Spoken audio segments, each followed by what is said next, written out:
Hey, so we're here today with Dylan from Browning Electric, and we've worked with Dylan a lot on a few different projects, and super excited to have him here talk about his business. Thanks for coming here today, Yeah, Dylan. thanks for inviting me. Yeah, you bet. Tell us a little bit about how long you've been in business and how you got started, that sort of thing. I started Browning Electric back in 2020. Okay. Perfect year to start Yeah. start a company. Right at the start of COVID. Yeah, but yeah, I was a sole proprietor for a few years before that. Done the whole working up north thing for like 10 years prior. Yeah. I was in Kelowna for about 4 years at the start of my apprenticeship. So I've kind Okay. of been all over the map, and I told myself I'd never start an electrical company. It just seemed like a bunch of headache, and it is, but it's fun. Yeah. So basically, just after 10 years working up north, I came back in town. We did a lot of wiring up of cannabis facilities and whatnot. Did a Okay. lot of security at the bigger facilities, and yeah, it was a pretty booming industry at the time. That's good. And I was yeah. just subcontracting through a security company and another electrical company. Okay. But as that died out, I figured it was time to start my own thing, and kind of started the wheels going with that. And Yeah. yeah, I mean, we've been going strong ever since. I brought on a partner. I think it was like three years in to starting Browning Electric, Okay. and that's when we really just started to climb, because I Cool. was like, okay, I'm gonna go all in this, and Yeah. yeah, it's been a ride ever since. That's good. Yeah. Cool. So how'd that work out when you started in COVID? Like at first it was a pretty dead, but then Yeah. it seemed like construction ramped right up. Yeah, well, and that's But the what thing. were I your mean, thoughts when you kind of cut loose and you're like, oh man, It was all this stuff it was happens? scary. Yeah. I just didn't know what was going to happen. I mean, construction was still booming, and people Yeah. wanted stuff. It was just hard to get things in. Like, even one of our first generator installs that we did, it Yeah. was during COVID, and it was like all the chips from China were short, Oh, and for yeah. the transfer switches, that's what we needed. Yeah. So it took us about a year and a half to get a transfer switch in on our first Oh, generator man. job that we did. So things like that were Crazy. tough, and then Yeah. just pricing of materials and stuff, everything was going crazy. But we stayed busy, although it was scary Good. because sole provider for the family Mhm. and whatnot. So just trying to like generate our own work when it was just myself driving around in a truck trying to service everyone, and I wasn't really subcontracting anymore. So it was, Yeah. it was a little stressful, but just advertising and spread Yeah. the word. Like, I didn't grow up here or anything, so Yeah. So you Just- got to do a lot of marketing. yeah, had to learn how to Don't have market to end. ourselves. And Yeah. didn't Same as know- us. I didn't grow Yeah. up here either, so it's just been a lot of heavy marketing Yeah, to which get out there. it definitely helped us, Mhm. and we were in West Kelowna when I first started it. Okay. Then moved to Salmon Arm, Okay. and yeah, I mean, helped a lot around there, because same thing. I started in West Kelowna. I kind of re-go through Yeah. getting, Getting no one. yeah, because no one knew us, and Yeah. even still now there's, but yeah, no, it's worked out well. So what do you guys mostly do? Like we've had you wired that one shop, which was actually a referral from you guys. I know you've been helping us on some wiring on a riding arena, but you guys do other stuff too. I think you do a lot of generators. I see ads for Yeah, that. generators What else do you is kind of like our bread and butter. We love them. Okay. We also we're certified maintenance dealers as well, so like any Okay. warranty work and stuff. And then same with welders. We service welders as well for Miller, do? Oh yeah. Lincoln and stuff. So it kind of helps us get with the into the industrial sector, because we like doing maintenance and stuff, just regular electrical for Nice. industrial buildings. But yeah, we do everything new builds. With new builds, it's just a matter of like getting in with contractors. Same thing. Yeah. Where I mean, you can market and you get a lot of residential clients, but it takes a little bit longer to get contractors. So Oh yeah, I mean, imagine. getting a lot of like newer builders that are starting up, or guys where their electricians have retired. So Yeah. that part of it we're still building. But yeah, every electrical service under the sun for residential Yeah. we do, and that's, I'd say 70% of our business is that.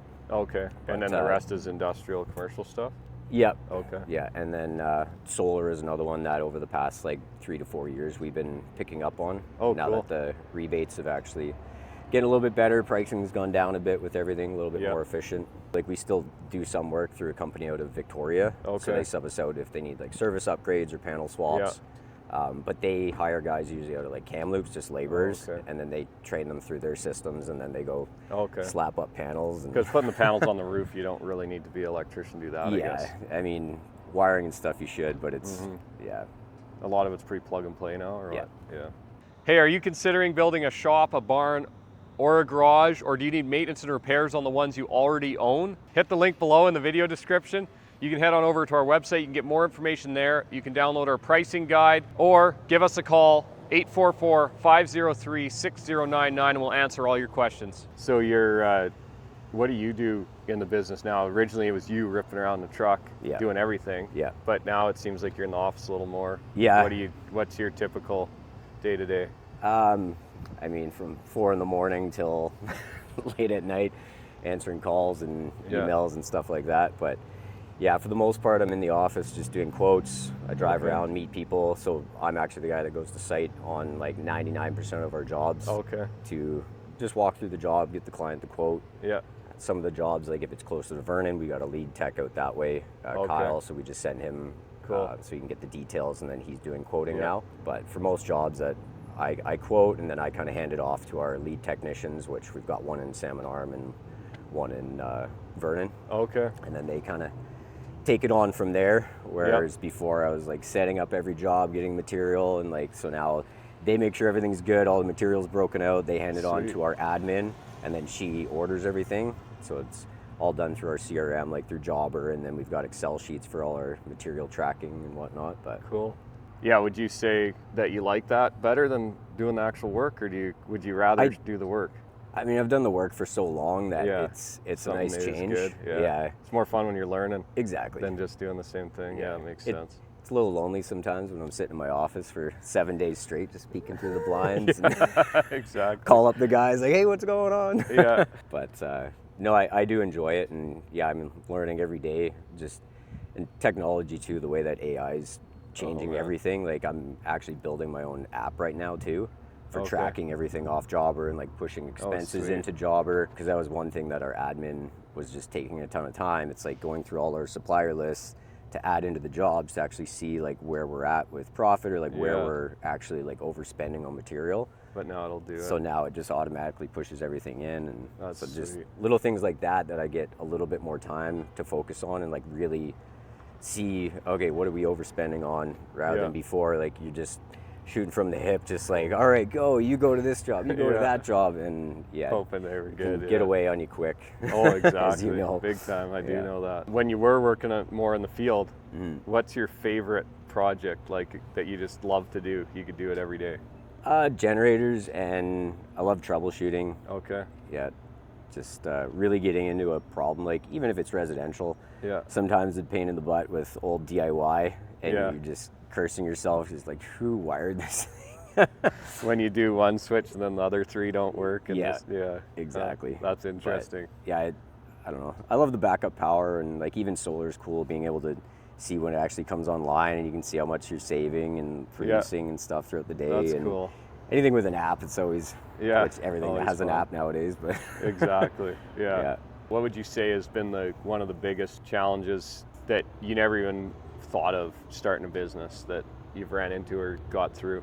I think it's just making each step as a company. It's like, when do I hire? And it's always the scariest part, because you're like, okay, we're booking 3 to 4 weeks out right now. Like, do I hire now? And then you need to get a van. You need to do the van setup and like all the gas that comes along with it. So when you start, like we were charging just pennies and like not making any money, just losing money.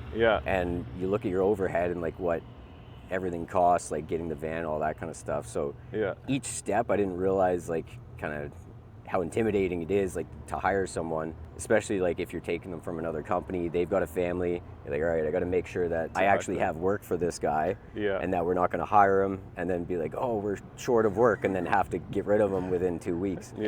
So that was a big learning curve for me, and like really kind of, we've worked with a few business coaches and stuff to really realize like, okay, when do we actually hire, and like knowing our numbers a bit better too, just gives you better. Well, that's a big expense to hiring, especially for you guys. Like we can hire someone, just put them on with a crew. The tool trailer's there, everything's all ready, but you get a guy, you probably have him ride along a bit, and then get him, has to have his own vehicle and his own stuff. Sometimes we've had to just go right to the van. So like now, the point of growth we're at, we like the next position we're looking for, they're kind of like someone that can go to the jobs, like you said, they can use their own vehicle.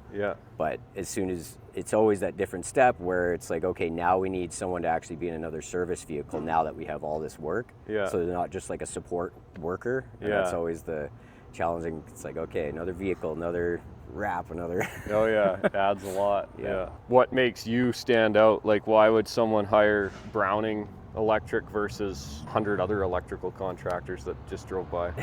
For us, like the biggest comment that we get is I even have it on the back of the truck. You call, we answer. Okay. Because it's the been the phone. biggest thing. Like, I mean, if you're in the city, like you'll get guys that answer and actually come out to you decently quick. But that's when we first started in Salmon Arm, especially. Yeah. Like we'd answer the call. I'd go North Shoe Swap. Like I'd be there the next day. Yeah. To go look at a job and quote somebody.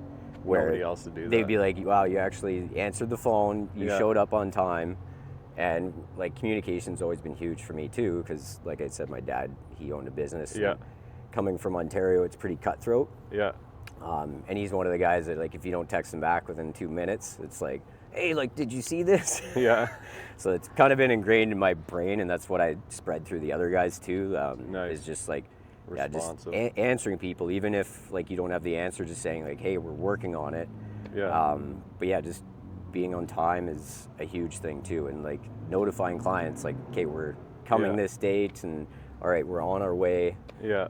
But That's cool. Yeah, it's been huge, and then just having good crew Yeah. of guys that they get along, they're personable with the clients and whatnot. That's the Yeah. biggest thing. It's like when I meet someone, of course, it's how you do electrical, but it's also how you can talk to the client and like Yeah, how you're you in relate to us someone's as house the or crew, right? whatever. Yeah. Because if they're not working with the crew, then it's just creates that friction, right? So Exactly. Yeah. Yeah. No, that's good. Well, if anyone watching, if you need a electrical contractor, Salmon Arm, Vernon, how far do you guys go? Revelstoke, Revelstoke. Kamloops, Kelowna. There you go. So anywhere between Kamloops, Revelstoke, Kelowna, in that circle. Yeah. Browning Electric, these are the guys to Give call. us a shout. You bet. Well, thanks a lot, Hey, Dylan. thanks, man. Appreciate you it. bet. Yeah.